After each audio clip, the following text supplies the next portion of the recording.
안녕하세요. 루장입니다. 2026년 새해 복 많이 받으시고요. 하고자 하시는 일 모두 이루는 한 해가 되셨으면 좋겠습니다. 자, 올해도 열심히 주식 시장과 루시드 이야기를 열심히 한번 다뤄보도록 하겠습니다.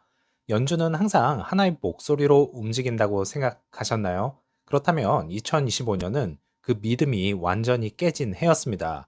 물가는 아직 높고 고용은 식고 있고 정치는 연준을 압박하고 있습니다.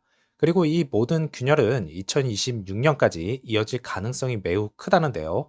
그래서 오늘은 왜 연준이 이렇게 갈라졌는지, 그 분열이 2026년 금리에 어떤 의미를 가지고 있는지 한번 정리해 보겠습니다. 연준의 법적 목표는 단 두 가지입니다. 물가 안정과 최대 고용. 문제는 2025년에 이 두 목표가 정면 충돌했다는 점인데요. 물가는 관세와 비용 압력으로 쉽게 내려오지 않았습니다. 또한 고용은 서서히 식기 시작했죠. 이 구조는 1970년대 스태그플레이션 이후 처음 있는 일이라고 합니다. 그래서 연준 내부에서 이런 질문이 터져 나왔습니다. 물가를 더 잡아야 하나? 아니면 고용을 먼저 지켜야 하나? 이 질문에 연준 위원들은 같은 답을 하지 않았습니다. 2025년 파월 의장은 무려 세 차례 금리 인하를 이끌어냈는데요. 이건 쉬운 일이 아니었죠. 연준 내부는 이미 의견이 갈라진 상태였기 때문입니다. 하지만 중요한 포인트는 이겁니다. 2026년에는 파월이 아닐 수도 있다. 새 의장이 만약에 들어오면 합의 형성은 더 어려워질 것이고요. 반대표가 더 늘어날 가능성도 크겠습니다.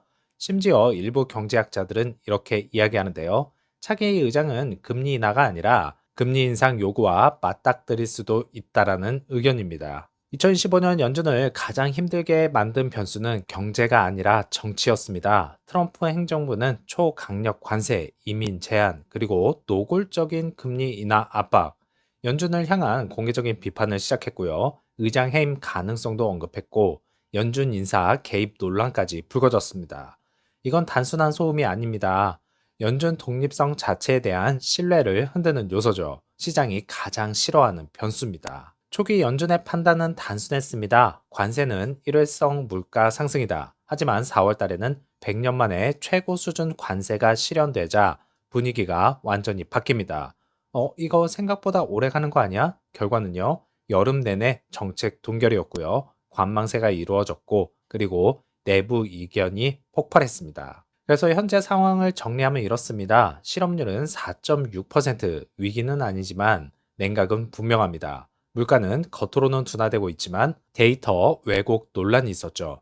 그래서 연준 내부 시각을 보면 물가가 과소평가됐다, 아직 너무 높다, 그래도 고용이 더 중요하다, 즉 공통된 해석이 없었습니다. 그래서 연준이 선택한 의도는 잠시 멈춤입니다. 이미 보험성 금리 인하는 3번으로 완료가 되었고 이제는 데이터 확인이 우선으로 변했습니다.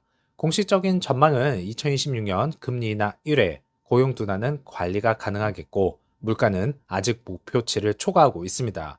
하지만 문제는 의장이 바뀌면 이 가이던스도 흔들릴 수 있다는 것입니다. 2026년 연준을 한 문장으로 요약하면 이렇습니다. 방향이 아니라 균형을 고민하는 연준. 금리는 내려가고 싶지만 물가는 쉽게 허락하지 않고 정치는 연준 위에 그림자를 들이우게 될 것입니다. 그래서 인하는 올 수 있습니다. 하지만 빠르지 않을 겁니다. 깔끔하지도 않겠죠. 2026년 금리는 숫자의 문제가 아니라 권력, 신뢰, 균형의 문제라고 봅니다. 2025년을 상승으로 마감하는 장이 되었었으면 정말 좋았을 텐데요. 그렇지 못한 점이 정말 아쉽게 남아있죠. 종가는요, 10.57불, 애프터마켓에서는 마이너스 0.66% 하락했습니다.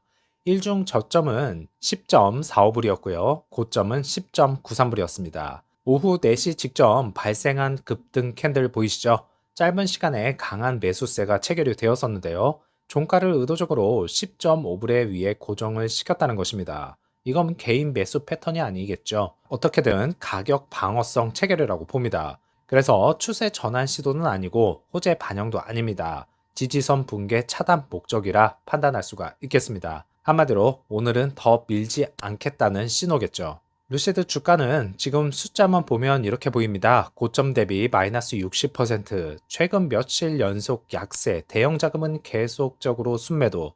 그런데 이상하죠. 이 정도면 이미 깨지고도 남았어야 됩니다. 그렇지만 차트는 어떻게든 버티고 있는 중입니다. 오더플로우를 보면 총 유입은 14.2 밀리언 달러, 총 유출은 16.97 밀리언 달러입니다. 순유출 상태, 이건 부정할 수가 없습니다. 그런데 중요한 건 누가 팔고 있느냐겠죠. 숫자만 보면 참혹한데요. 하지만 구조를 보면 다릅니다. 급락 이후 폭락은 없었고 저점 부근 횡보 또는 짧은 반등이 반복되고 있습니다. 거래량은 폭증하지 않았습니다. 이건 붕괴 차트가 아니라고 보는데요. 에너지 소진 이후에 바닥 압축 구간이라고 판단할 수 있겠습니다. 그래서 이 구간의 본질은 이겁니다. 대형 자금이 공격적으로 때리는 장은 아니고 대형 자금이 빠지는데도 가격이 유지되는 장으로 볼 수가 있습니다. 즉 누군가는 조용히 받고 있다. 시장가가 아니라 지정가로 흡수하는 중입니다. 이건 개인이 할 수 있는 플레이가 아니라고 판단이 되고 있죠. 중장기 자금 또는 전략적 포지션으로 확인할 수 있었습니다. 여기서 많은 분들이 착각합니다. 이렇게 받아주면 왜 주가는 안 오르는 거죠? 이 구간의 특징은 이겁니다.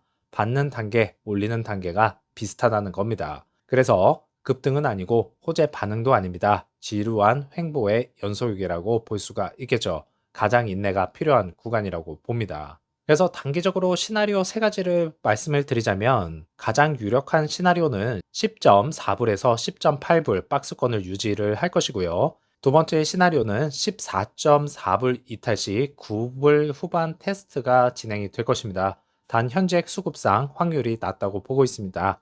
또한 전환 시그널을 확인할 수가 있었는데요. 대형 매도 감소 그리고 거래량 증가, 그때가 첫 신호로 전환 시그널이 나올 것 같습니다. 지금 루시드는 이렇게 요약됩니다. 떨어졌지만 던져지지는 않았다. 팔고 있지만 통제된 방식으로만 팔리고 있다.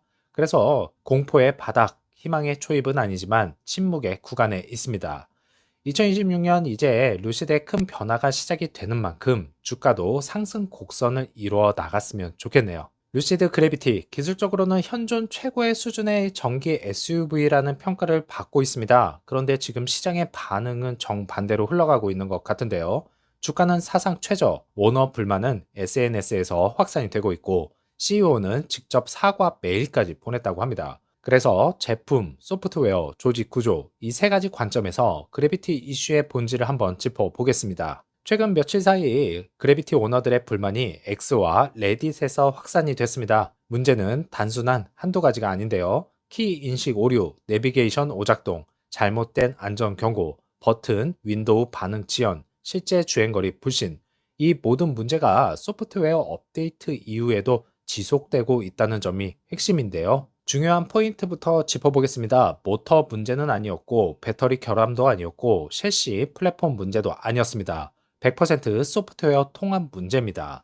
그래비티는 차량 제어, 주행 보조, 인포테인먼트, 에너지 관리, 이 모든 것이 하나의 소프트웨어 스택으로 묶여 있습니다. 즉, 한 부분이 흔들리면 전체 경험이 무너지는 구조라는 것이죠. 여기서 중요한 장면이 나옵니다. 마크 윈터호프의 사과인데요. 우리 기준에 못 미쳤다. 고객의 분노를 이해한다. 이건 매우 이례적인 일입니다.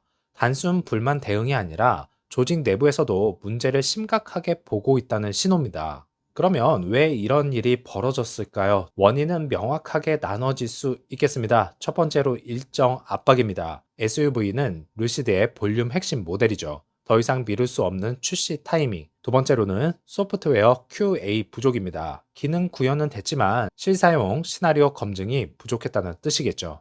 세 번째로는 프리미엄 브랜드의 착각입니다. 우리는 다르다. 고객 허용 범위의 오판이라고 판단됩니다. 테슬라는 욕먹어도 버텼지만 루시드는 가격과 포지션상 그럴 여유가 없었습니다. 더 위험한 건 이겁니다. 유럽, 인도 시작이 임박했다는 것인데요. 유럽 시장은 품질 기준이 정말 높고요. 초기 평탄에 민감합니다. 그래서 소프트웨어 오류에 관대하지가 않다는 것이죠. 지금 이 상태로 인도가 시작되면 문제는 불만이 아니라 브랜드 신뢰로 번질 것이 뻔합니다. 루시드 그래비티의 지금 모습은 완벽하다고 말하기엔 아직 부족해 보입니다. 소프트웨어는 흔들렸고요. 고객 경험은 기대치에 미치지 못했습니다. 하지만 중요한 건 이거겠죠. 문제를 숨기지 않았다는 것. CEO가 직접 사과했고 원인을 인정했다는 것. 그리고 다음 업데이트라는 말이 아니라 실제 수정 리스트와 로드맵을 공개했다는 것입니다. 이건 실패한 회사의 태도가 아닙니다. 성장통을 겪는 기술 기업의 전형적인 장면이라 할 수 있겠습니다. 그래서 루시드는 지금 차를 만드는 회사에서 소프트웨어 중심의 모빌리티 기업으로 넘어가는 과정에 있다고 봅니다. 이 과정은 언제나 불편하고 언제나 비싸며 언제나 초기에 욕을 겁내게 먹습니다. 하지만 이 고비를 넘긴 회사만이 다음 단계로 갈 수가 있습니다. 그래비티는 아직 완성형이 아닙니다. 하지만 버려질 프로젝트도 아닙니다. 지금 필요한 건요, 기대가 아니라 검증, 응원이 아니라 시간입니다. 그리고 만약 루시드가 이번 문제를 실제 품질로 해결해 낸다면 오늘의 논란은 브랜드를 무너뜨린 사건이 아니라 신뢰를 다시 쌓는 출발점으로 기억될 것입니다. 힘내시는 오후 되시고요. 다음 영상에서 찾아뵙겠습니다. 감사합니다.